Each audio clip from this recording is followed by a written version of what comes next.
Good morning. Welcome to Sunday School at Second Baptist Church. I'm glad you could be with me again today. It's been a very hot week. I hope you were able to stay in the AC and be cool.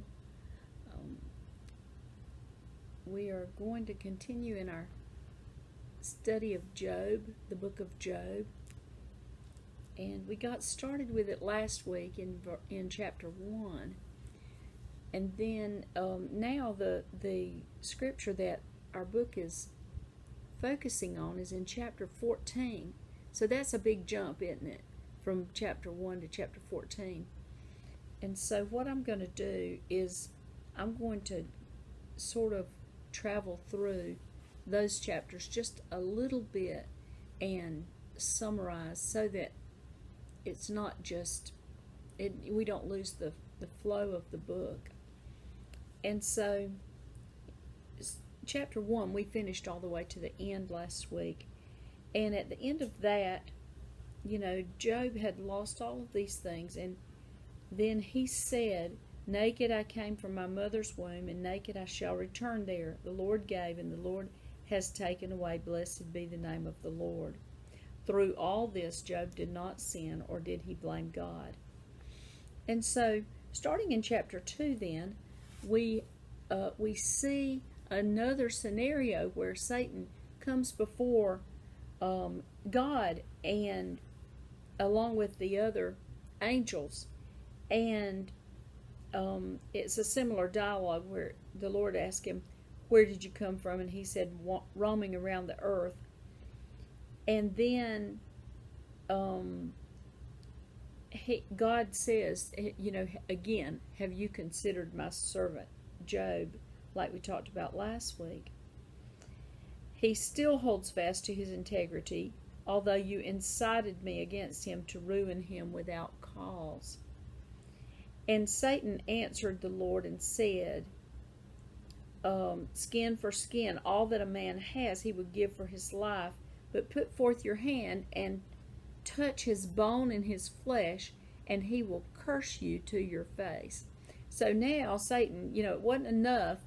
He did all these things to Job, killed his children, all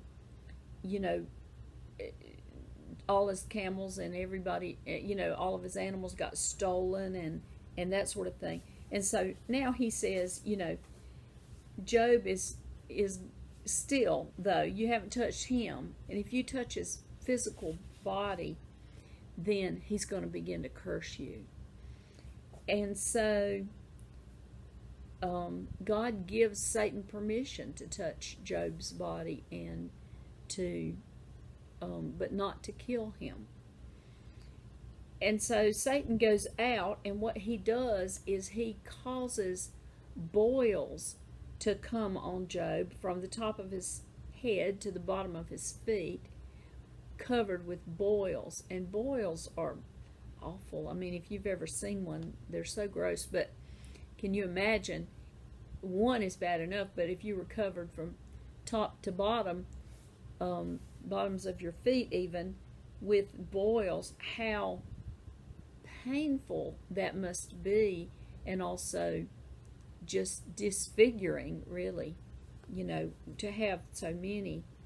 And so Job then is sitting in the ashes, scraping himself and just in misery.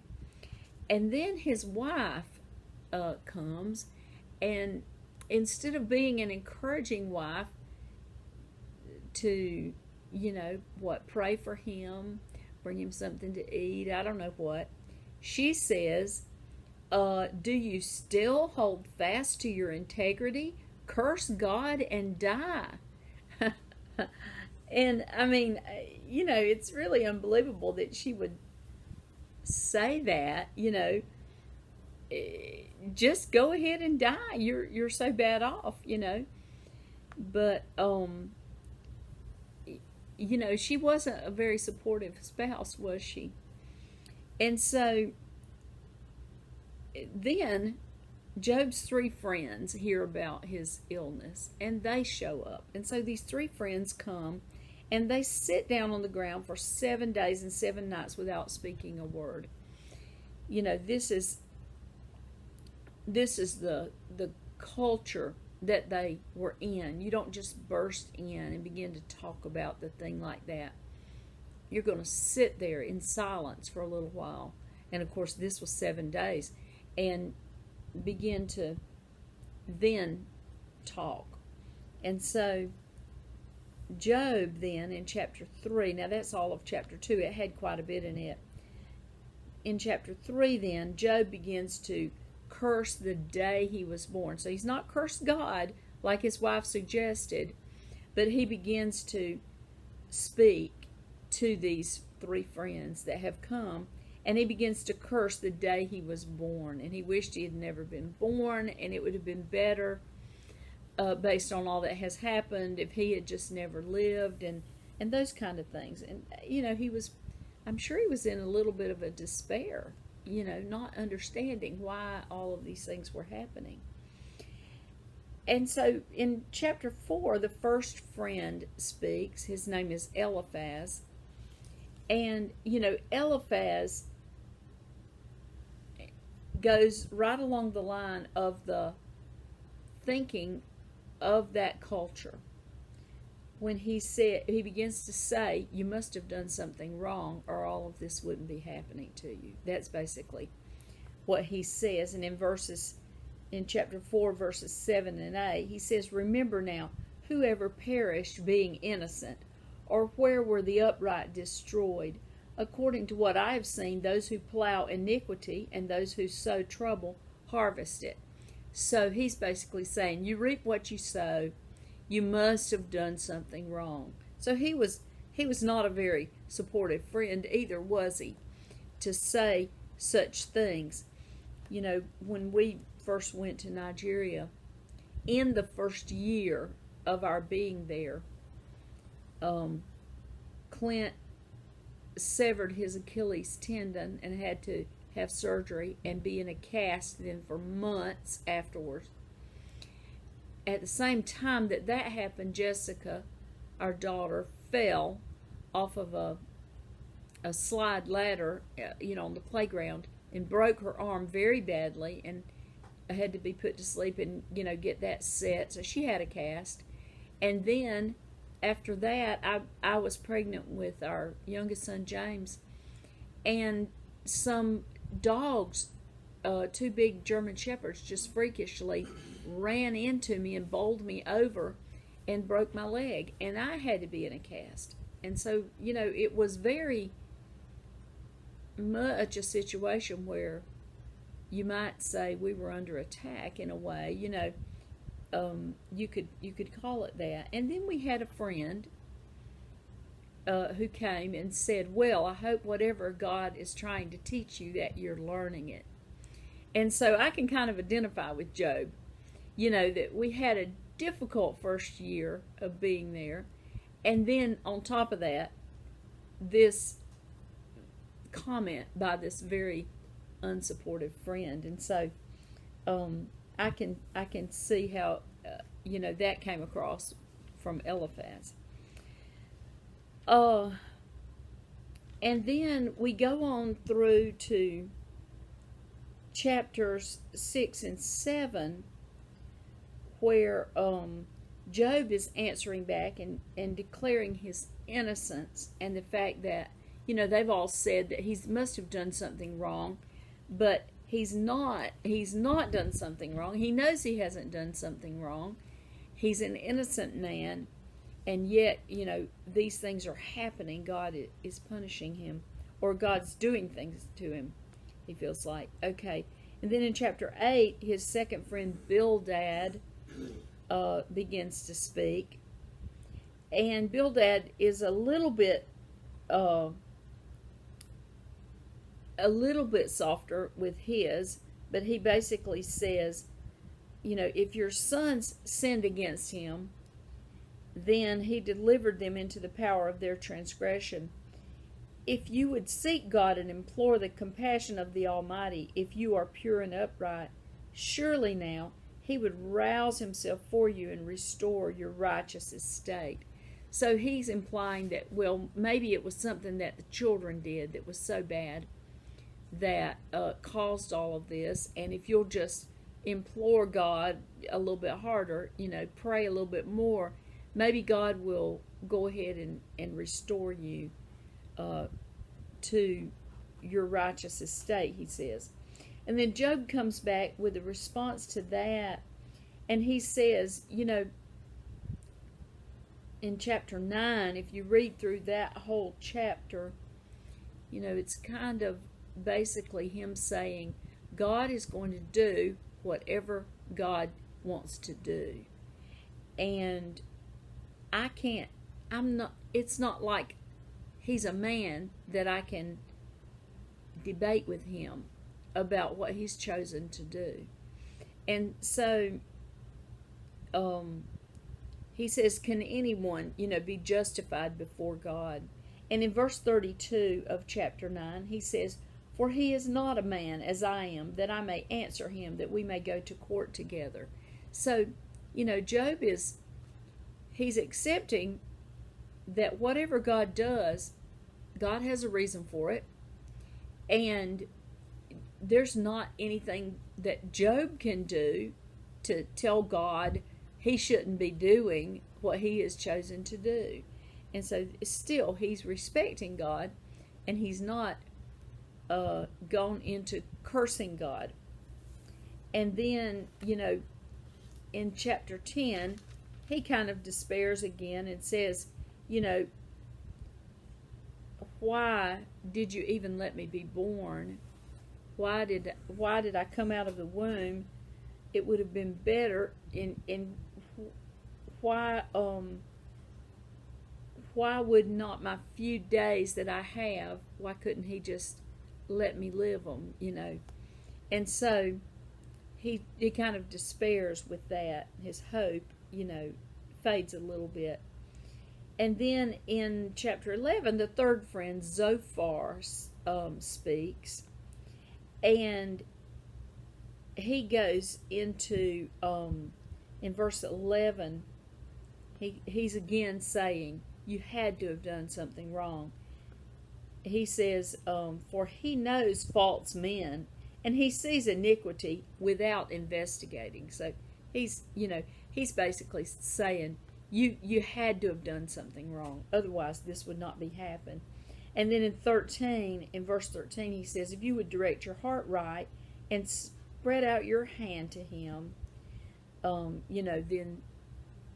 then again, you would fix it. And so, they all three then have followed that line that there has to have been a cause for this.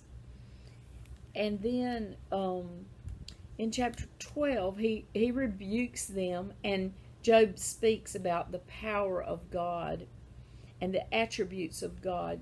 He still speaks great things about God in chapter 12. And he tells them in chapter 13 that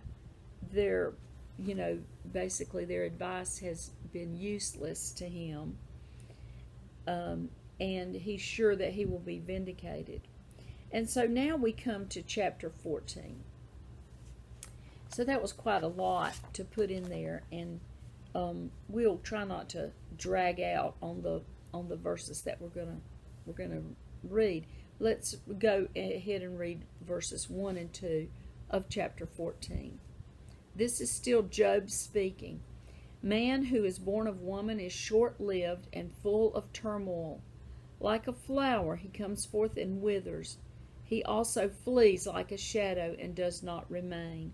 So he's talking about how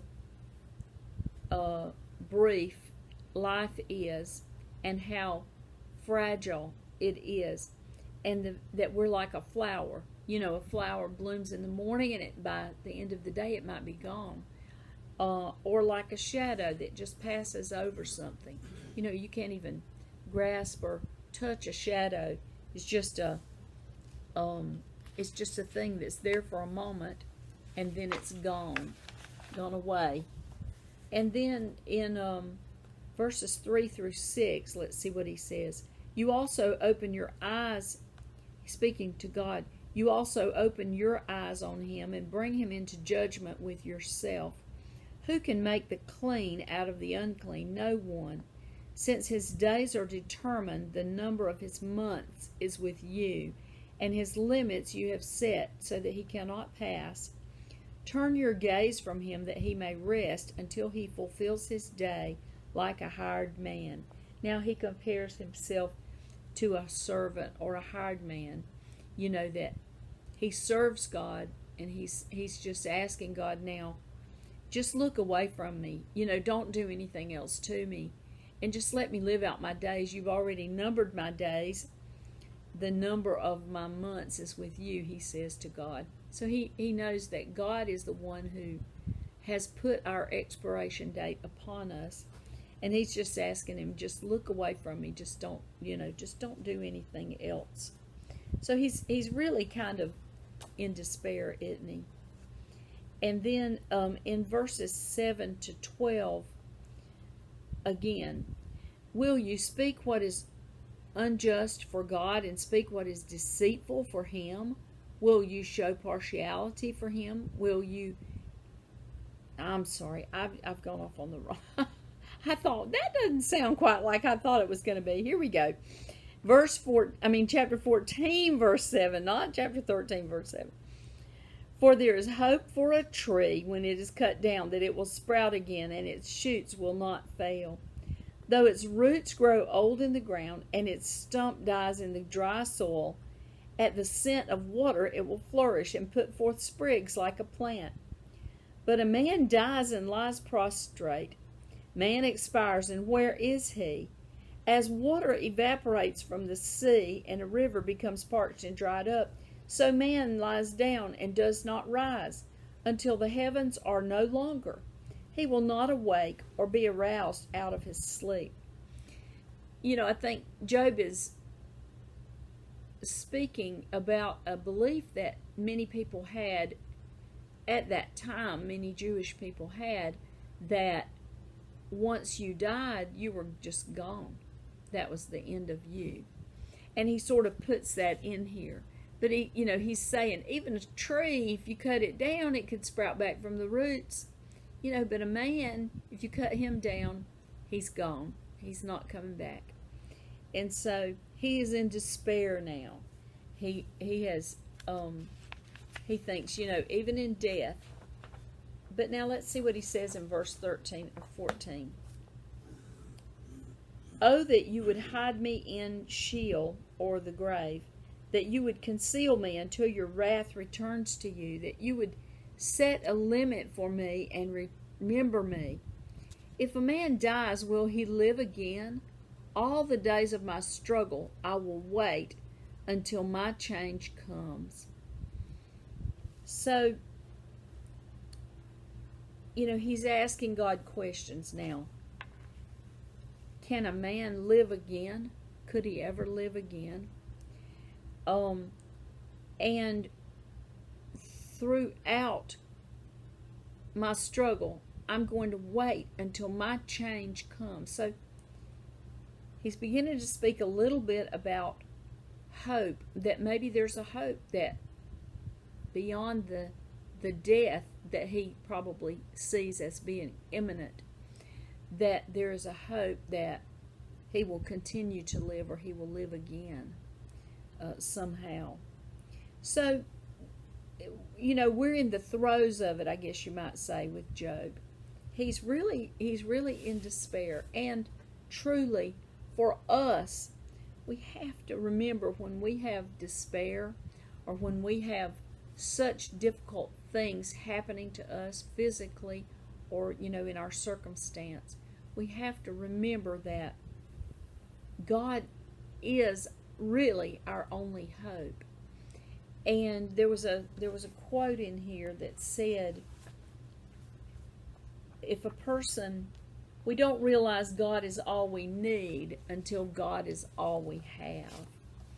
And that, you hear people talk about maybe an alcoholic who has to reach the bottom before they can begin to come up.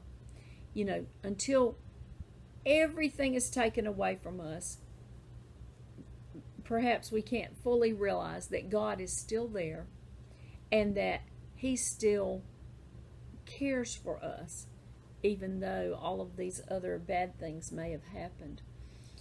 And so we'll continue then to study through Job.